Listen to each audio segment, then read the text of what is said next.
Hello friends, नमस्कार, good morning. तो यहाँ पे डेली करंट अफेयर्स का वीडियो मैं डेली लाता हूँ और मैं आपका स्वागत करता हूँ CSKCM क्लासेज में। ठीक है, तो आज है 29 जुलाई 2023 और मैं यहाँ पे मैप के साथ डेली करंट अफेयर पढ़ाता हूँ। आपको पता होगा, आपको नहीं पता है तो चलिए आज जान लेते हैं इसमें क्या क्या मैं पढ़ाता हूँ और कैसे पढ़ाता हूँ। अगर वीडियो आपको अच्छी लगी तो ज़्यादा से ज़्यादा लाइक शेयर और सब्सक्राइब जरूर करें। ठीक है, तो चलिए शुरू करते हैं आज के करंट अफेयर और देखते हैं यहाँ पे आज आपको क्या सीखने को मिलता है। पहले तो मैं 29 जुलाई है आज, तो 29 जुलाई से इम्पोर्टेंट जो भी करंट अफेयर हो तो बताऊंगा ही। साथ ही आज कौन सा दिवस मनाया जाएगा ये भी समझ लीजिए। आज है विश्व टाइगर डे, यानी कि विश्व बाघ दिवस आज मनाया जाएगा और इसके बारे में थोड़ा सा मैं यहाँ बताऊँगा, लेकिन डिटेल में इसके आने वाली वीडियो में बताऊँगा। ठीक है, नेक्स्ट वीडियो में विश्व टाइगर डे के बारे में डिटेल बताऊंगा यहाँ पे।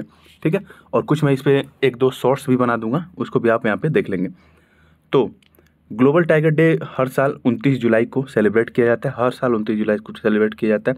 2010 में कुछ टाइगर रेंज कंट्री हैं जिनकी संख्या है 13। वो लोग आए, सब लोग मिले और कहे कि चलिए ठीक है, अब बाघों को बचाना है भैया, बाघों को बचाना है। तो उनके लिए ये लोग टाइगर रेंज कंट्री उनका नाम पड़ा। ठीक है, वो 13 है और उन्होंने कहा कि चलिए अब 29 जुलाई को हम लोग क्या करेंगे, विश्व बाघ दिवस मनाएंगे। ठीक है, और उसी समय जब ये लोग इकट्ठा हुए 2010 में, तो T/2 मल्टीप्लाई अवार्ड का भी उन्होंने स्थापना किया। इसके तहत ये किया गया कि आप बाघों को कितना तेज़ी से अपने यहाँ बढ़ा सकते हैं। ठीक है, मतलब 2022 तक ये अपने यहाँ बाघों की संख्या दोगुना करने पे विचार कर रहे थे और भारत ने 2022 से पहले ये अचीवमेंट हासिल कर लिया था। इसलिए मैं कह रहा हूँ इससे संबंधित और कुछ जो बातें होंगी उनको मैं अगले वीडियो में बताऊँगा। तो आप याद रखिएगा कि वर्ल्ड टाइगर डे जो मनाया जाता है वो 29 जुलाई को मनाया जाता है और आज ही के दिन ये सेलिब्रेट किया जाएगा।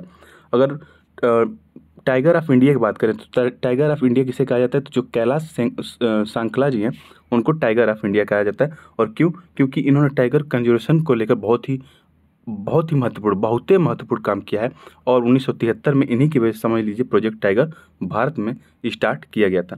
चलिए आगे चलते हैं। वैश्विक स्तर पर हेपेटाइटिस के बारे में जागरूकता फैलाने के लिए प्राथमिक उद्देश्य के साथ प्रतिवर्ष कब विश्व हेपेटाइटिस डे मनाया जाता है। ठीक है, तो वर्ल्ड हेपेटाइटिस डे की बात करें, इसके बारे में जागरूकता होनी बहुत ही ज़रूरी है, बहुत ही ज़रूरी। ये बहुत खतरनाक बीमारी है। खतरनाक इसलिए इस सेंस में है कि क्योंकि मैं आपको बता दूं कि हर साल 10 लाख से ज़्यादा लोगों की मृत्यु हो जाती है सिर्फ हेपेटाइटिस की वजह से। ठीक है, तो ये पूछा जा रहा है कि हेपेटाइटिस दिवस कब मनाया जाता है, तो 28 जुलाई को।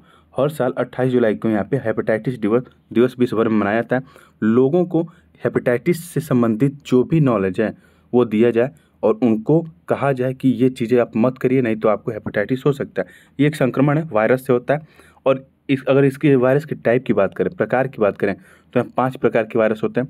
एक तो A, B, C, D और E। ठीक है, सबसे खतरनाक वायरस बी को माना जाता है, हेपेटाइटिस बी को सबसे खतरनाक माना जाता है।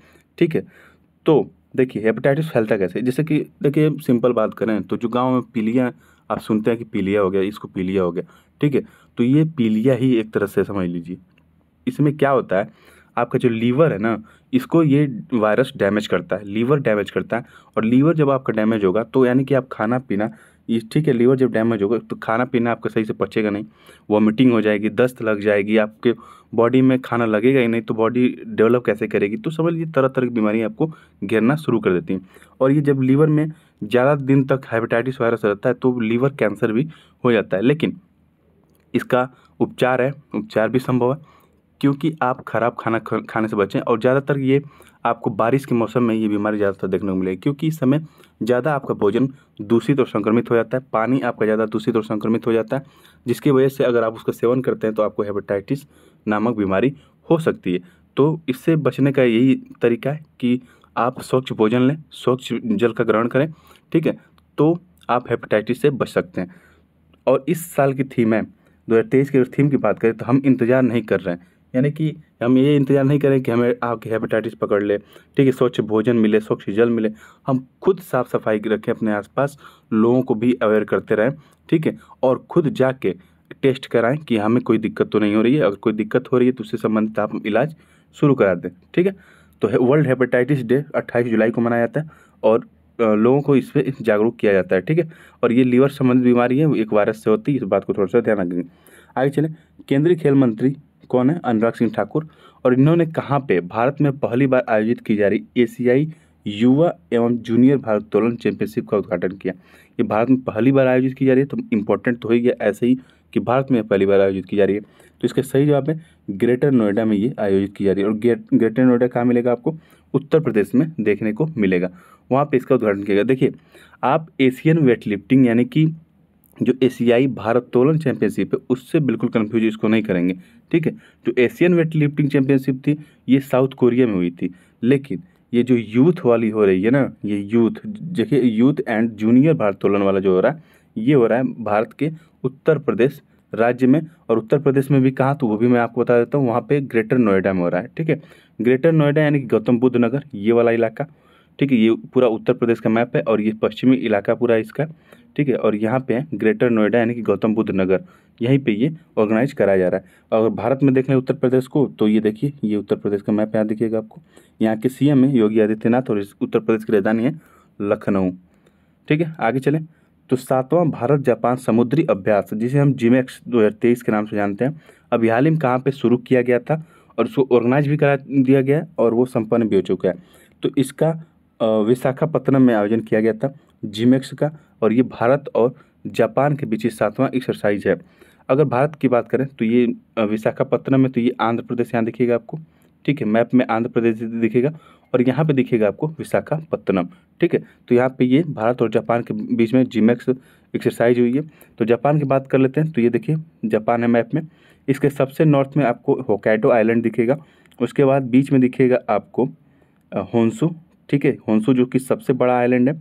उसके बाद आपको शिकोकू दिखेगा, उसके बाद आपको क्यूशु दिखेगा, ठीक है।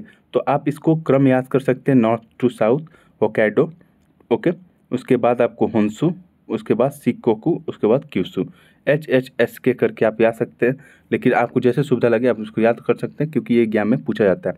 आगे चले, भारत अफ्रीका अंतर्राष्ट्रीय मोटा अनाज यानी कि अन्न श्री की बात की जा रही है, इज्जत से नाम लिया जाता है, ठीक है। मोटे अनाज का इज्जत से नाम लिया जाता है जिसका नाम है अन्न श्री नाम दिया गया, ठीक है। तो मोटा अनाज सम्मेलन के लिए आधिकारिक पूर्वावलोकन कार्यक्रम का आयोजन कहाँ किया गया, तो ये आपको बताना। तो भारत और अफ्रीका अंतर्राष्ट्रीय मोटा अनाज सम्मेलन, तो इसका सही जवाब है केन्या। केन्या एक अफ्रीकन कंट्री है और वहाँ पे इसका सम्मेलन का जो पहले निर्धारित कार्यक्रम था, वो तो मेन कार्यक्रम तो बाद में होगा, लेकिन अभी इसका पूर्वावलोकन कार्यक्रम किया जा रहा है। तो ये भारत अफ्रीका के बीच हो रहा है, तो ये केन्या में हो रहा है। और केन्या में पूछे कहाँ पे, तो केन्या के नैरोबी में। केन्या की राजधानी क्या है? नैरोबी है, और वहीं पे इसका आयोजन किया जा रहा है, ठीक है। तो इसमें जो भी टेक्नोलॉजी होगी केन्या या नैरोबी के किसानों के पास, वो भारत के किसानों से शेयर करेंगे, और भारत के किसानों की जो टेक्नोलॉजी होगी वो लोग शेयर करेंगे आपस में, ठीक है। दोनों अपन शेयरिंग बनाए रखना चाहिए जिससे फ़ायदा होता है। तो ये अफ्रीका कॉन्टिनेंट आपको दिखेगा, जूम कर लीजिए यहाँ पे, ये दिखेगा आपको केन्या, यहाँ पे इसकी राजधानी है नैरोबी, और केन्या बॉर्डर बनाता है हिंद महासागर से, इंडियन ओशन से बॉर्डर बनाता है। और यहाँ दिखेगा आपको तंजानिया, इसके नॉर्थ में सोमालिया, इथियोपिया, ठीक है। तो ये सब कंट्री हैं यहाँ पे, आप ध्यान देंगे।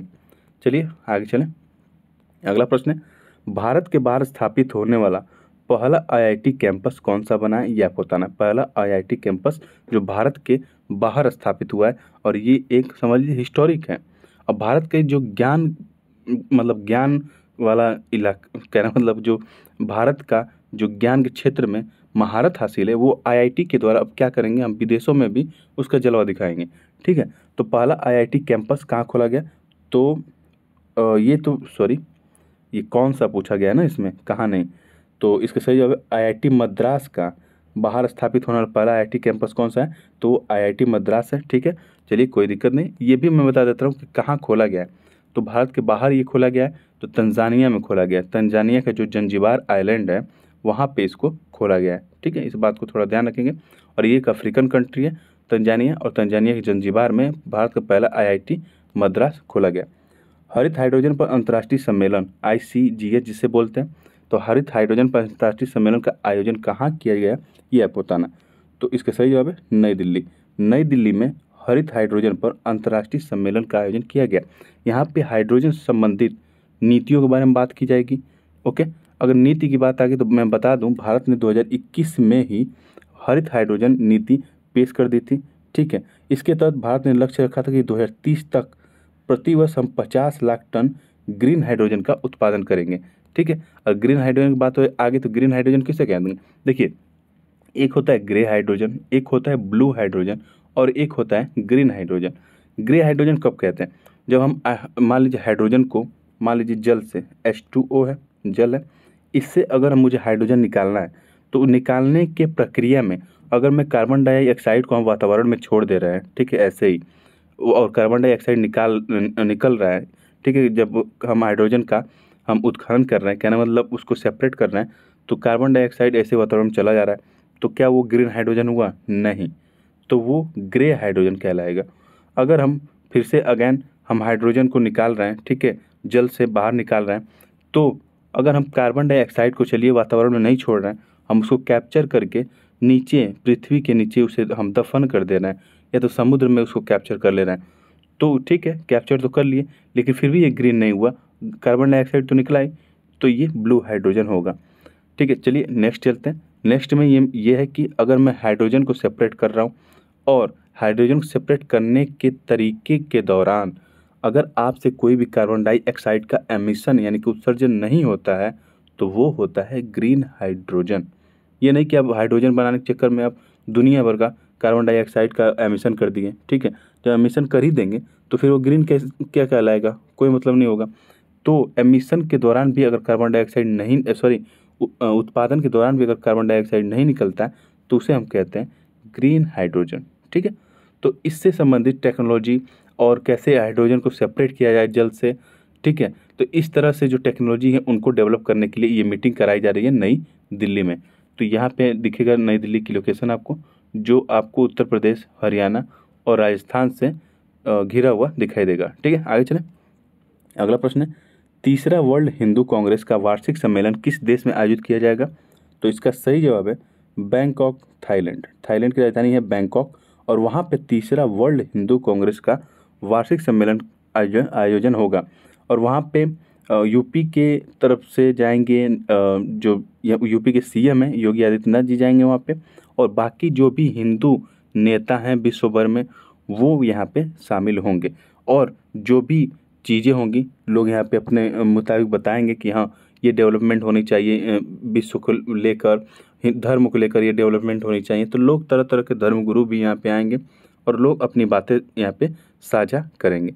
ठीक है, तो आगे चलिए, थाईलैंड की बात हो रही है तो ये देखिए अपना सुंदर भारत है, ये नॉर्थ ईस्ट की तरफ आएंगे तो ये है आपको साउथ ईस्ट एशियन कंट्रीज। ठीक है, यहीं पे दिखेगा आपको थाईलैंड, ये रहा थाईलैंड जिसकी राजधानी है बैंकॉक। और इसके पास, थाईलैंड के पास जो सटा हुआ कह सकते हैं एक खाड़ी है जिसे हम गल्फ ऑफ सियाम कहते हैं, इस बात को भी ध्यान रखेंगे। और ये बगल में ही कंबोडिया है जिसकी भी बॉर्डर यहाँ पे साउथ चाइना सी से लगती है। देखिए यहाँ पे जो ना ये साउथ ईस्ट एशिया वाला जो पार्ट है यहाँ पे, आसियान वाला कह सकते हैं एक तरह से, यहाँ पे आपको दिखेगा लाओस जो है वो एक लैंड लॉक्ड कंट्री यहाँ पे है, लाओस। और बाकी के जो कंट्री यहाँ पे उनकी बॉर्डर आपको सी से लगती हुई नज़र आ जाएगी, लेकिन लाओस जो है वो लैंड लॉक है पूरी तरह से। इधर देखिए वियतनाम की बाउंड्री लग रही है सागर से, कंबोडिया, थाईलैंड, इधर म्यांमार, इन सब की बाउंड्री सागर से लगती हुई नज़र आ जाएगी, लेकिन लाओस की बाउंड्री सागर से लगती हुई नज़र नहीं आती। तो इस बात को भी थोड़ा सा ध्यान रखेंगे। ठीक है, तो इसका सही जवाब है बैंकॉक, थाईलैंड में होगा तीसरा वर्ल्ड हिंदू कांग्रेस की बैठक। चलिए आगे चलते हैं अगले प्रश्न की तरफ। भारत ने अवैध और खतरनाक दवाओं के अंतर्राष्ट्रीय शिपमेंट को रोकने के लिए ऑपरेशन ब्रॉडर स्वॉर्ड किस देश के साथ मिलकर चलाया? तो इसका सही जवाब है अमेरिका के साथ। अमेरिका के साथ ऑपरेशन ब्रॉडर स्वॉर्ड मिलकर चलाया भारत ने। इसके तहत क्या किया जाएगा? जो ड्रग्स सप्लाई किए जाते हैं ना, जैसे मान लीजिए इंडिया है, ठीक है, ये है आपका यूएसए, यहाँ पे दिखेगा, तो इंडिया से यूएसए ड्रग कैसे जाएगा? शिपमेंट के माध्यम से। ज़्यादातर आप जानते हैं जो हवाई जहाज है उससे ले जाना बहुत ही मुश्किल होता है, लेकिन फिर भी लोग ड्रग सप्लायर जो होते हैं वो सप्लाई कर ही देते हैं किसी किसी तरह से। लेकिन शिपमेंट की तहत जहाज़ों के माध्यम से ड्रग पहुंचाना बहुत ही आसान होता है। ठीक है, क्योंकि अभी इसी के चक्कर में तो तरह तरह की एक्सरसाइज की जाती हैं। यहाँ पे इंडियन ओशन में देखेंगे, अटलांटिक ओशन में देखेंगे, पैसिफिक ओशन में देखेंगे, ताकि जो यहाँ पे इलीगल तरीके से जो सप्लाई होती है, चाहे ड्रग्स की सप्लाई हो या फिर किसी भी चीज़ की सप्लाई, ह्यूमन ट्रैफिकिंग की सप्लाई हो या फिर किसी भी तरह की सप्लाई हो, उसको रोकने के लिए, इलीगल तरीक़ों को रोकने के लिए ही यहाँ पे एक्सरसाइज होती रहती है, गठबंधन होते रहते हैं। ठीक है, तो भारत से अगर अमेरिका जा रहा है कोई भी ड्रग, तो देखिए ये कैसे जाएगा, ये अरब सागर होते हुए, अरब सागर होते हुए क्या करेंगे, लाल सागर जाएंगे, लाल सागर से होते हुए सुएज नहर को क्रॉस करके ये चले जाएंगे भूमध्य सागर, भूमध्य सागर से फिर ये अटलांटिक सागर, अटलांटिक सागर से ये सीधे पहुंचते हैं अमेरिका। ठीक है, तो ऐसे शिपमेंट को रोकने के लिए ऑपरेशन ब्रॉडर स्वाट चलाया गया भारत और अमेरिका के बीच में। ठीक है, प्रिवेंट इलीगल ड्रग्स, प्रिवेंट मतलब ये होता है कि कोई भी कार्य को करने से पहले ही रोक देना, ये नहीं कि करने के बाद, करने से पहले ही प्रिवेंट कर देना इलीगल गतिविधियों को, उस इसीलिए चलाया गया था ऑपरेशन ब्रॉडर स्वाट। ठीक है, इस बात को थोड़ा ध्यान रखें। आगे चलें। 8वां ओपेक अंतर्राष्ट्रीय सेमिनार संयुक्त अरब अमीरात की भागीदारी के साथ किस देश में शुरू हुआ, तो ये आपको बताना है यहाँ पे। 8वां ओपेक अंतर्राष्ट्रीय संयुक्त अमीरात की भागीदारी के साथ किस देश के साथ शुरू हुआ, तो इसका सही जवाब है ऑस्ट्रेलिया में, ऑस्ट्रिया में ये शुरू हुआ। ओपेक क्या होता है, जो ऑयल पेट्रोलियम होता है ना, उसे जो एक्सपोर्ट करने वाली जो कंट्री होती हैं उन्हें हम ओपेक कहते हैं। ठीक है, और इनकी 8वीं मीटिंग होने वाली है, संयुक्त अरब अमीरात भी इसमें शामिल होने वाला है और ये होगा ऑस्ट्रिया में। और ओपेक की बात करें तो ऑस्ट्रिया के ही वियना में इसका हेडक्वार्टर है। ठीक है, ऑस्ट्रिया का शहर जो वियना है वहीं पे इसका हेडक्वार्टर देखने को मिलेगा ओपेक का। ओके, और ठीक है, ओपेक में 13 मेंबर हैं और ओपेक प्लस में 10 मेंबर और शामिल हो जाते हैं, तो इस बात को थोड़ा सा ध्यान रखेंगे। और यह ओपेक कंट्री यहाँ पे दिख जाएगी आपको। इधर ज़्यादातर खाड़ी देश हैं, एशिया की जो खाड़ी देश हैं वो यहाँ पे शामिल। उसके बाद अफ्रीकन कंट्री में लीबिया, अल्जीरिया, नाइजीरिया और अंगोला यहाँ पे शामिल दिखेगा। और आपको यहाँ पे साउथ अमेरिका कॉन्टिनेंट में वेनेजुएला, इक्वाडोर, ये लोग शामिल यहाँ पे होते दिखेंगे। ठीक है, तो आगे चले। अगला प्रश्न, वर्ल्ड स्क्वैश फेडरेशन बोर्ड द्वारा कहाँ पे स्क्वैश विश्व कप 2023 का आयोजन किया जा रहा है, ये आपको बताना है। ठीक है, आयोजन फिलहाल ये हो चुका है। ओके, तो ये भारत में हो रहा है और भारत में कहाँ पे, तो भारत के चेन्नई शहर में इसका आयोजन किया गया विश्व स्क्वैश फेडरेशन का।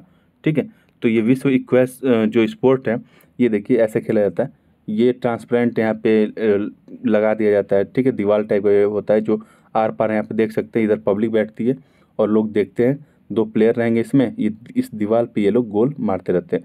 ठीक है, तो इस तरह से ये स्क्वैश गेम होता है और ये चेन्नई में ऑर्गेनाइज कराया गया, तो ये अपना सुंदर भारत है और यहाँ दिखेगा आपको चेन्नई। ठीक है, ये चेन्नई में इसका आयोजन इस बार किया गया है, इस बात को थोड़ा सा ध्यान रखेंगे।